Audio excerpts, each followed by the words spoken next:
जेवढी म्हणावी तेवढी बारामती खरंच सोपी नाही.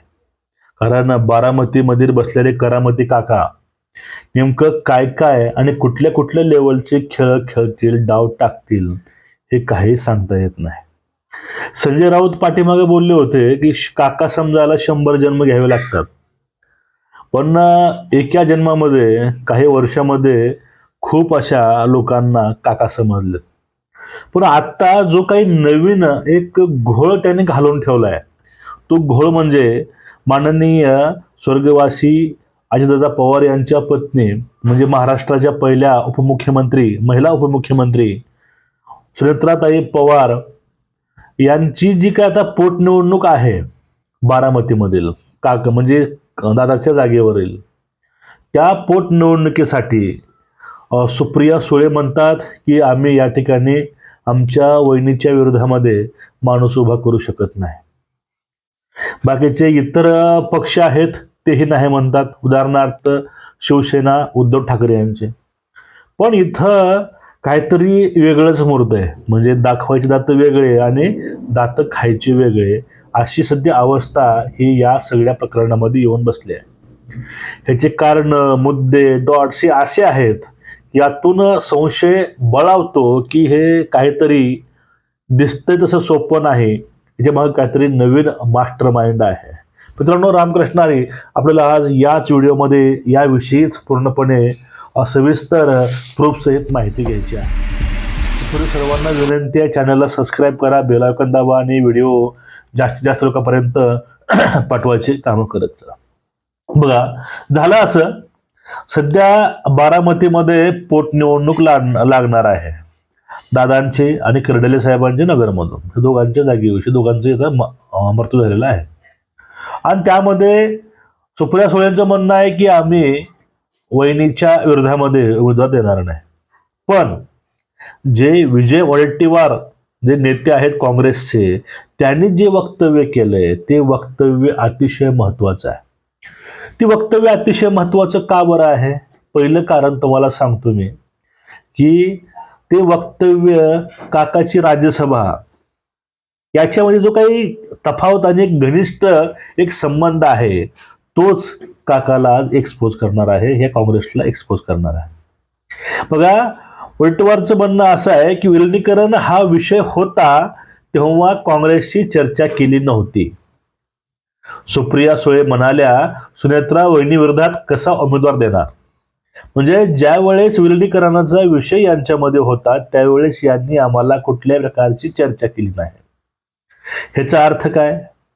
ह्याचा अर्थ स्पष्ट असा होतो, एक तर काँग्रेसला धोका देऊन काका या ठिकाणी विलिनीकरणाचा डाव आखत होते, आणि दुसरी शक्यता आहे ते म्हणजे विलिनीकरणाचा हा जो आव आणला जातोय तो फक्त एक नेरेटिव्ह दादांच्या पाठीमाग दादा गेल्यानंतर हे फक्त उठवलेली वावडी आहे, ते म्हणजे सुनेत्रा वहिनींना इमोशनल करून त्या ठिकाणी ही राष्ट्रवादी एक करायची, हा यांचा घाट होता. हे दोन कारण असू शकतात. मला तरी वाटतं की कारण नंबर 1 असणार आहे, 2 शक्यच नाही. बघा, का जर या ठिकाणी पूर्वी काय असलं असतं ते काँग्रेसला माहिती असलं असतंच, हे काँग्रेसला माहिती नव्हतं. मग जर काँग्रेसला माहिती नंतर पडलं असेल की काका या ठिकाणी विलिनीकरणाची गोष्ट करत आहे, जर दोघांचं विलिनीकरण झालं तर काका 100% काँग्रेस संगत असले असते. म्हणजे शक्यता दुसरी ही महत्वाची आहे, ती जी वावड्या उठल्या ती वावड्यानंतरच्या. आणि बघा पुढे बघा, त्यांची भूमिका महाविकास आघाडी म्हणून मान्य नाही, म्हणजे त्यांची भूमिका आहे ती आम्हाला मान्य नाही. ते जर राष्ट्रवादी लढणार नसेल तर काँग्रेसला तिथे उमेदवार देण्याबाबत विचार करावा लागेल. त्या ठिकाणी जर राष्ट्रवादी उमेदवार देत नसेल तर त्या ठिकाणी उमेदवार हा काँग्रेसला द्यावा लागेल किंवा तसा विचार करावा लागेल.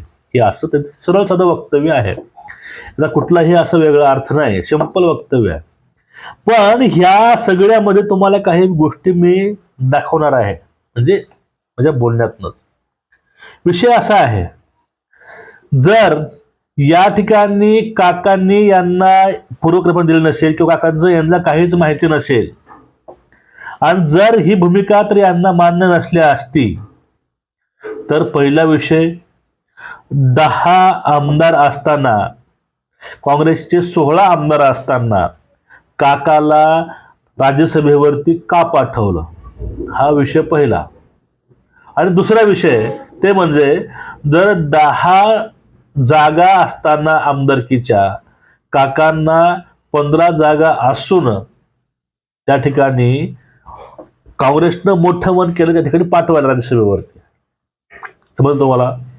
मग मला सांगा आता या ठिकाणी या दोघांचं एवढं जिथं हितगुज किंवा जे संबंध आहेत ते घनिष्ठ आहेत, मग या ठिकाणी काका किंवा काकाची मुलगी ही काँग्रेसवरती प्रेशर आणून ते उमेदवार देऊ देणार नाहीत का?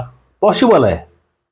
काकाला जर वाटलं या ठिकाणी निवडणूक ही बिनविरोध व्हावी तर हे पॉसिबल आहे, कारण 10 आमदार असून हा राज्यसभेवरती खासदार होतात. तर हे काही पॉसिबल नाही असं नाही, हे पॉसिबल आहे. पण हे मित्रांनो खेळ असा नाही. हा खेळ कसा आहे, हा मुळात खेळ हा थोडासा वेगळा आहे. इकडनं हे दाखवतात काका आणि सुप्रियाताई की आम्ही या ठिकाणी निवडणूक यांच्यावर लढणार नाही, पण ते मागून चुप्पी जी काही असते एक चोरून त्यांना सांगतात काँग्रेसला आम्ही देत नाही म्हणतो, तुम्ही हे सांगून तुम्ही उमेदवार द्या. म्हणजे एकूणच काका पूर्वी जे बोलले होते की एक बाहेरच्या पवार बोलले होते, त्या बाहेरच्या पवारांना हे असं सोडतील का, त्यांना असेच ते मुख्यमंत्री होऊ देतील का, तर हा एक मोठा प्रश्न येतो. आणि या लोकांनी ज्याप्रमाणे दादांना पूर्वी त्रास दिलेला आहे आणि तेवढ्या सहज या ठिकाणी हार मानतील का? पॉसिबल नाही. पण या ठिकाणी लोकांना घाबरून, जनतेला घाबरून आणि बारामतीकरांना थोडंसं घाबरून, या सर्वांना हे घाबरून आणि सहानुभूती म्हणून या ठिकाणी काकांचं वक्तव्य, त्याच्या मुलीचं वक्तव्य अतिशय महत्वाचं आहे. ते म्हणजे आम्ही सुनेत्रा वहिनीच्या विरोधामध्ये उधार देऊ शकत नाही, हे वक्तव्य आहे. कारण निवडणूक आयोगानं सुद्धा काकाची उमेदवारी घेण्यासाठी काकाच्या जवळ जाऊन फॉर्म भरून घेतलाय. हे आपल्या इतिहासामध्ये प्रथम झालंय. पण यावरती कुठले लिबरल, कुठले चाटुकार याविषयी काही नाही बोलले. तर या ठिकाणी जर भाजपवाले असले तर हे रस्त्यावरती आले असते किंवा हे चुकीचं झालं, हे म्हणजे निवडणूक आयोग हा गुलाम आहे हे ते बोलले असते. पण ते या ठिकाणी बोलले नाहीत, कारण ते आपली चाकरी ही इमान इतबारे करतात, ही गोष्ट तेवढीच महत्वाची मानावी लागेल. आणि आता सुप्रिया सुळेंच्या पुढला प्रवास हा सहज नाही. काका काहीतरी आडकाट्या करणारच, आडवं येणारच. पण आता विषय आहे की ह्या सगळ्या अवस्थेमधून त्यांचे मित्रपक्ष आहेत शिंदे साहेब किंवा देवाभाऊ, हे कसा मार्ग काढतील. आणि जर त्यांना मुख्यमंत्री व्हायचं असेल त्यांना ते निवडणूक लढवावी लागेल विधानसभेची, त्याची तयारी अशी तिघांची आहे. पण नेमकं ही जो गेम चाललाय हा गेम सगळा करता करविता काका आहेत एवढं मात्र नक्की आहे. तुमचं एकूणच या विषयावरती मत काय, नक्कीच व्यक्त व्हा. व्हिडिओ शेअर करा. रामकृष्ण हरी.